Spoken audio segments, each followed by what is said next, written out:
Hello, and today we have 3 for the price of 1.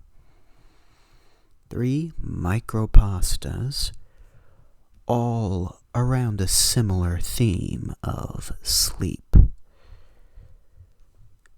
And I have pulled from some of the highest rated of the micropastas on the Creepypasta website.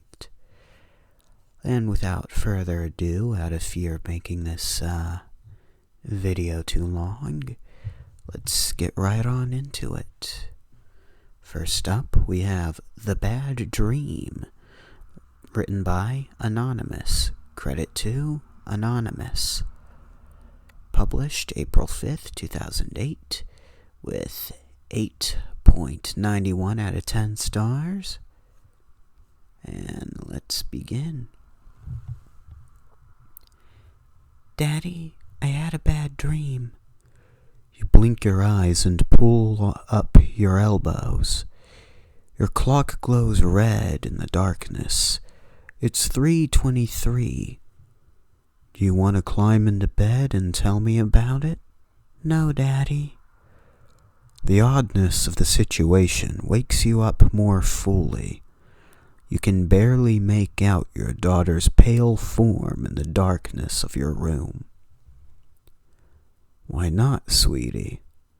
Because in my dream, when I told you about the dream, the thing wearing Mommy's skin sat up.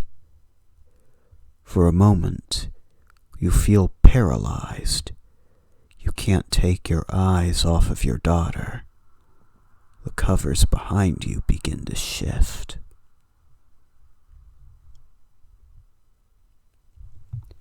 All right, well,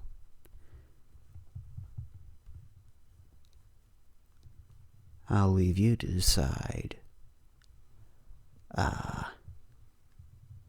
whether the ending was real or not.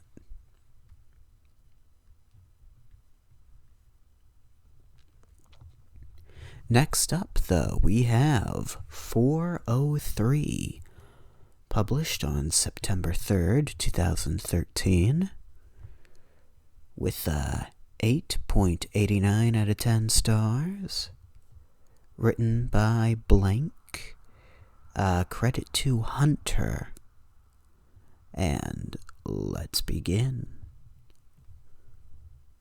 It was 4:03 in the morning, and I woke up screaming. It was my dream. In my dream, I watched everyone I know or loved be killed by the creature.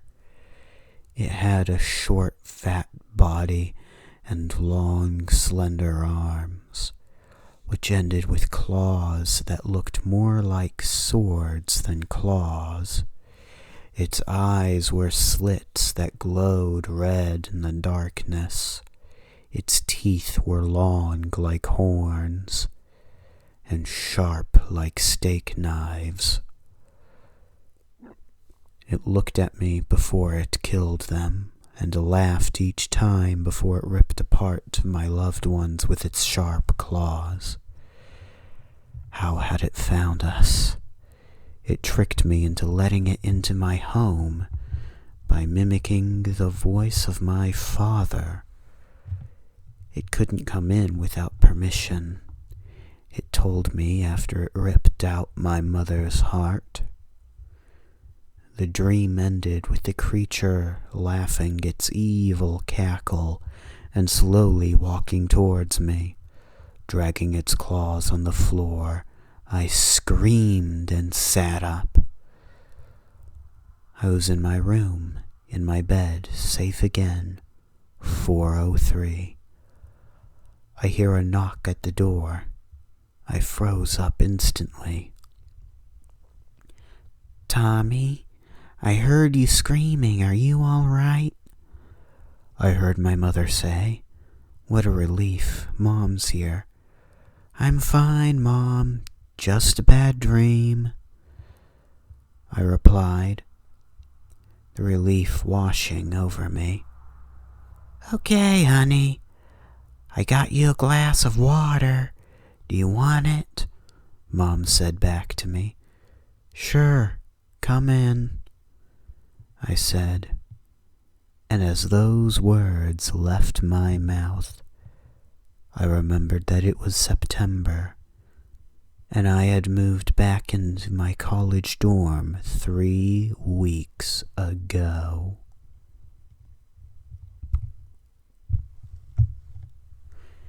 Okay, well, personally, that's not my favorite story. It's lacking in quite a few areas. Oh, and for some reason its category is madness, paranoia, and mental illness. So I guess it was in his head the whole time. I don't know, nothing in the story really kind of makes it seem like that's the case, but, whatever. But moving on, and yes, these are all from the highest rated, but moving on, we have simply titled The Boogeyman, written by Vincent Vanakava. Which is very, is that their real name? Because that's a cool name. Credit to Vincent Vanakava.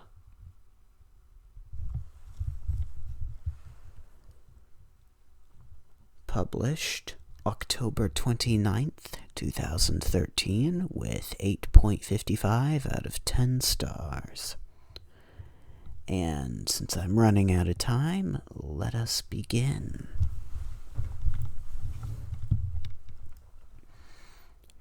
It started with my 3-year-old son screaming in his room at night. When I came in to check on him, he was in hysterics. Tears ran down his little cheeks as he cried about how the boogeyman had frightened him. I let him sleep with my wife and I for the night, thinking it was just a bad dream. The next evening, he didn't even want to be in his room, but I convinced him that the boogeyman was just a figment of his imagination. I was awoken once more by his screams. I rushed to his room to find him in tears again.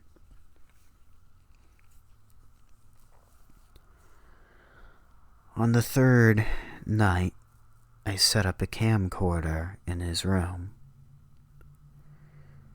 in order to show him that there was no monster. That evening, there was no screaming, no crying. I was refreshed when I woke up in the morning after having gotten my first good night's sleep in 3 days. However, my son did seem fatigued. He didn't even put up his usual fuss in the morning when we got him ready for preschool. When my wife took him to daycare, I decided to review the camera's tape in order to find out how he slept. I'll never forget what I saw. At around 2 a.m., while my son was asleep in his closet door slowly cracked open. Out of the shadows crept a pale, naked, veiny woman with long white hair and solid black eyes. Her body was bony and frail, like that of a starvation survivor. When she turned to the side, I could see her spine protruding from her hunched back like a dinosaur.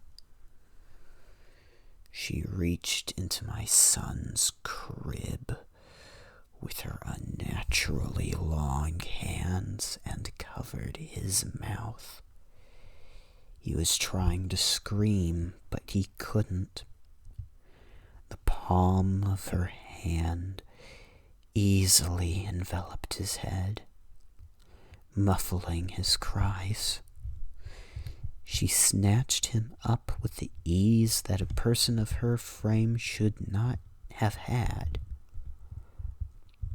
then walked back into the closet with him in her arms. An hour later, she returned with what looked like a wriggling maggot the size of a duffel bag, and placed it in my son's bed before retreating once more into the closet. Over the next 2 hours, I watched it twist and writhe until it grew and mutated to look just like my baby boy.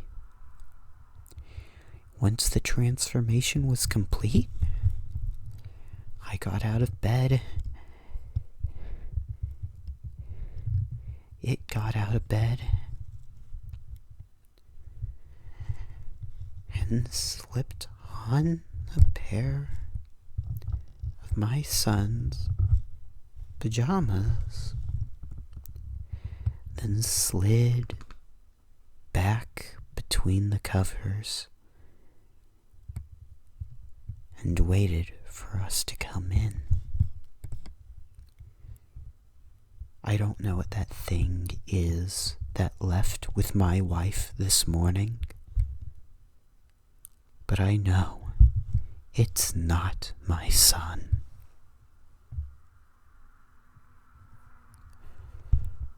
Alright, well, that's going to have to do it for tonight. Honestly, I'm not sure if this is already too long to upload. It's at just over 12 minutes. Hopefully everything will be alright, and I'll see you next time.